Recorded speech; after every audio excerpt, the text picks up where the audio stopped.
Welcome dear rockers, कैसे हैं आप सभी। आज हम देखने वाले हैं बालन वकील। दोस्तों आज हम बालन नाम के एक लॉयर की कहानी जानने वाले हैं जिसे अपनी हिचकिचाने की प्रॉब्लम की वजह से कोई केस नहीं मिल रहा होता है और बेचारा किसी तरह से अपने लोन्स को चुकाने की हर तरह से कोशिश कर रहा होता है। इसी बीच उसके हाथ बड़ी मुश्किल से केस तो लग जाता है, लेकिन दोस्तों वो केस बिल्कुल खतरनाक तरह का केस होता है। अब देखते हैं वो इससे कैसे निपटता है और क्या है वो केस। वह तो कहानी की शुरुआत में अनुराधा नाम की एक लड़की को अपने पिता के साथ बैठकर पजल्स को सॉल्व करते हुए हम देखते हैं, जहां उसके पिता उसको सिखा रहे होते हैं कि डिफिकल्ट से डिफिकल्ट पजल्स को कैसे सॉल्व किया जाता है। अब इस पजल वाली बात को याद रखेगा आप, क्योंकि कहानी में आगे इसका बहुत बड़ा इंपॉर्टेंस है दोस्तों। इसके बाद हम रोनाल्ड नाम के एक बड़े अमीर आदमी को कार ड्राइव करते हुए देखते हैं, जहां बीच रास्ते में ऑफिसर्स की बड़ी टीम रोनाल्ड को रोक लेती है। फिर उसके कार को वो चेक भी करने लग जाती है और क्या मिलता है उनको, देखिए 3 करोड़ से ज्यादा का कैश। फिर क्या था, रोनाल्ड को अरेस्ट कर लिया जाता है। पिछले सीन की तरह इस सीन को भी आप याद रखिएगा दोस्तों, बिल्कुल याद रखिएगा,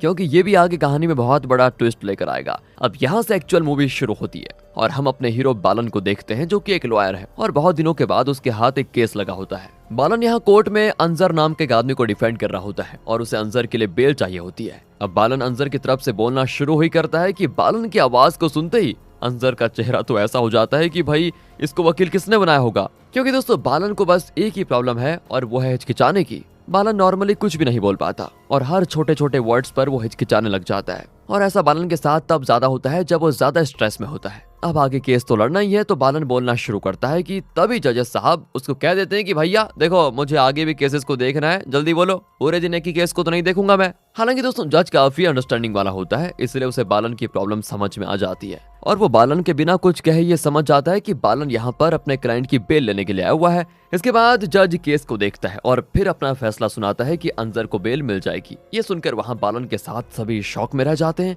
क्योंकि पहले तो बालन खुद से कोई केस नहीं लड़ता था और आज जब इतने समय के बाद उसने पहला केस लड़ा तो वो जीत भी गया। वाह भाई। अंजर भी इससे हद से ज्यादा खुश हो जाता है, क्योंकि जब उसने बालन को देखा था तब उसके मन में यही बात आई थी कि बेल तो छोड़ो, ये बंदा मुझे कहीं और सजा ना दिलवा दे। तो आगे बालन जब अंजर के पास अपनी फी के लिए जाता है तो अंजर उसे कहता है कि देखो मेरे पास तुम्हें देने के लिए पैसे तो है नहीं, लेकिन हाँ मैं तुम्हें बहुत ही सस्ते रेंट पर एक घर दिलवा सकता हूँ। अब ये सुनकर बालन के एक्सप्रेशंस बिल्कुल वैसे ही हो जाते हैं जैसे अंजर के कोर्ट में एक्सप्रेशन थे।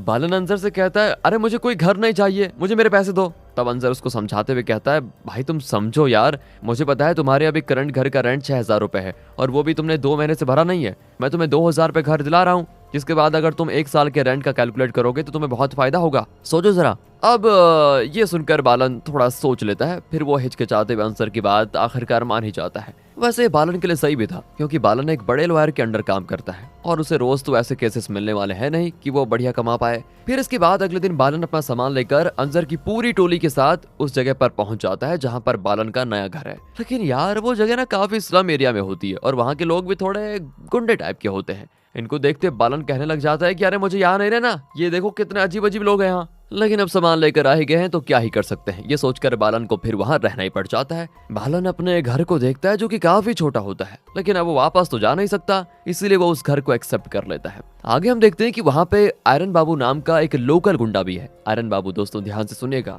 जो कि हवाबाजी करने के लिए बालन को धमकाने लग जाता है और उसे कहता है कि यहाँ पर अगर शरीफों की तरह नहीं रहे तो तुम्हें यहाँ से अगले दिन भगा दूंगा। अब इस बात को लेकर बालन और बाबू में थोड़ी बहस भी हो जाती है, जिसके बाद बाबू फैसला कर लेता है कि मैं बालन को यहाँ तो रहने नहीं दूंगा और बालन का खुद भी यहाँ पर रहने का मन नहीं है दोस्तों। फिर वो अंजर को जाकर कह देता है कि बाबू मुझे वहाँ पर हमेशा परेशान करता रहेगा, इसलिए मैं वहाँ नहीं रह सकता। तब अंजर उसको कहता है कि अरे भाई प्लीज कुछ दिनों के लिए कहीं और रहने का बंदोबस्त कर लीजिए, मैं आपके लिए जल्दी नया घर ढूंढ लूंगा प्लीज। बालन बेचारा अपना सामान पैक करके गांव में अपनी माँ के पास मिलने चला जाता है, जहां में कुछ ही वक्त में पता चल जाता है कि बालन के लॉयर प्रोफेशन को कोई घर में सीरियसली नहीं लेता, क्योंकि बालन ने खुद से अब तक कोई केस नहीं लड़ा है ना, इसलिए। और इस प्रोफेशन से बालन को ज्यादा पैसे भी नहीं मिलते हैं। यहाँ तक कि बालन के पिता तो उसको बार बार टॉन्ट मारते रहते हैं। जवाब में बालन भी थोड़ा मजाक में ले लेता है उस टॉन्ट को, क्या करे बेचारा। तो आगे हम बालन के जीजा मोहन को देखते हैं, जो कि सब इंस्पेक्टर है लेकिन जरा सा लालची किस्म का आदमी है। वो हमेशा बालन के पास अलग अलग केसेस लेकर आता तो रहता है, वो इसीलिए ताकि उसको थोड़ा कमीशन मिल जाए, लेकिन बालन तो ज्यादातर केसेस को मना ही कर देता है। ऐसे ही दोस्तों आज बालन के लिए वो एक लेडी और उसके हस्बैंड का डाइवोर्स केस लेकर आता है, लेकिन बालन उस केस को मना कर देता है। अब दूसरी तरफ हम एक काफी ट्रेजिक सीन को देखते हैं, जहाँ पर हम अनुराधा के पिता को अपने घर आते हुए देखते हैं, लेकिन बीच रास्ते में ट्रक उनको उड़ा देती है, जिससे उनकी वहीं पर मौत हो जाती है। आगे फिर अनुराधा को हॉस्पिटल में बुलाया जाता है, ये कंफर्म करने के लिए कि ये उसके पिता हैं या फिर नहीं, और वो उसके पिता ही होते हैं, जिसको देखकर अनुराधा पूरी तरह टूट जाती है। अब हम मोहन को देखते हैं, जो बालन के पिता के पास जाकर उसके साथ एक प्लान बनाता है, और उस प्लान में ये होगा कि बालन अब मोहन के दिए हुए केसेस को एक्सेप्ट कर लेगा। फिर मोहन और बालन के पिता साथ मिलकर ऐसा नाटक करते हैं कि खुद बालन के पिता के ऊपर एक केस हो गया है और उसे सेटल करने के लिए बहुत पैसे लगेंगे, और अगर केस सेटल नहीं हुआ तो बालन के पिता को होगी जेल। अब एक बेटा होने की वजह से ये बालन की ही जिम्मेदारी होगी कि वो अपने पिता की मदद करे और उनके केस के सेटलमेंट के सभी पैसे भर दे, जो कि करीब हैं 4 से 5 लाख रुपए। ये इनका प्लान होता है, और इस प्लान के मुताबिक जब ये चलते हैं तो पता चलता है कि बालन के पास तो बिल्कुल भी पैसे नहीं होते। लेकिन उसी वक्त मोहन बालन से बीच में आकर कहता है, मैं तुम्हारे लिए इतने पैसों का इंतजाम कर सकता हूँ, बस तुम्हें एक केस लड़ना होगा और उसके बाद देखो हम दोनों को ढेर सारे पैसे मिल जाएंगे। इसके लिए बालन को मानना ही पड़ता है, क्योंकि अगर वो ये केस लेगा तो अपने बाप वाले केस को लड़ सकता है, जो कि असल में केस है ही नहीं, क्योंकि आपको तो पता है कि वो मोहन और बालन के पापा का प्लान है। तो अब होता ये कि अगले दिन मोहन उसको एक कैफे में लेकर जाता है, जहाँ पर उसने उस लड़की को बुलाया है जिसके लिए बालन अब केस लड़ने वाला होता है। उस लड़की का नाम दोस्तों अनुराधा ही है, और वो बालन से कहती है, देखिए मैं एक स्ट्रगलिंग एक्टर हूँ और मुझे एक शाम ऑडिशन के लिए एक जगह बुलाया गया था, जिसके बाद जब मैं वहां पर गई तो मेरे साथ वहां पर गलत करने की कोशिश की गई। मोहन ये सब कुछ सुनकर बालन से कहता है, अगर हमने उस आदमी के ऊपर डिफेमेशन और हरेसमेंट का 1 करोड़ का केस फाइल करके नोटिस भेजा तो वो आदमी तो अंदर जाएगा और हमें ढेरों पैसे मिल जाएंगे। अब ये सुनकर बालन कहता है कि मुझे कुछ दिन चाहिए सोचने के लिए,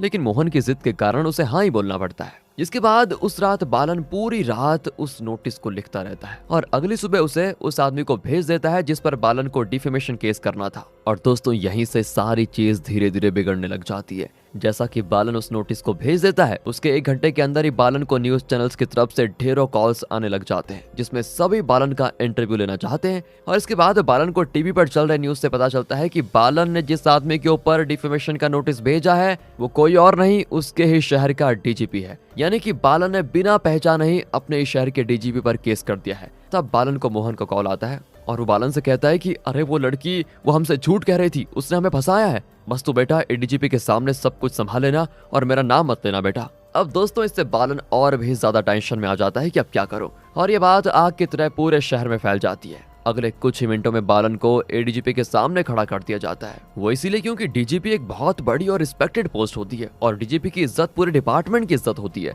इसलिए कोई भी अगर डीजीपी पर कोई इल्जाम लगाता है तो ये तो काफी सीरियस बात होती है। अब एडीजीपी इंदुलेखा बालन से पूछती है, अच्छा क्या तुम उस लड़की को पहचानते हो जिसने तुम्हें ये नोटिस भेजने को कहा? जिस पर बालन हाँ में जवाब दे देता है। और फिर रूम में अनुराधा की एंट्री होती है, जो कि दोस्तों वो अनुराधा नहीं होती जिसे बालन कैफे में मिला था, बल्कि ये मूवी की स्टार्टिंग वाली अनुराधा है दोस्तों, मूवी की स्टार्टिंग वाली जिसके पिता की हाल ही में डेथ हुई थी, याद होगा आपको।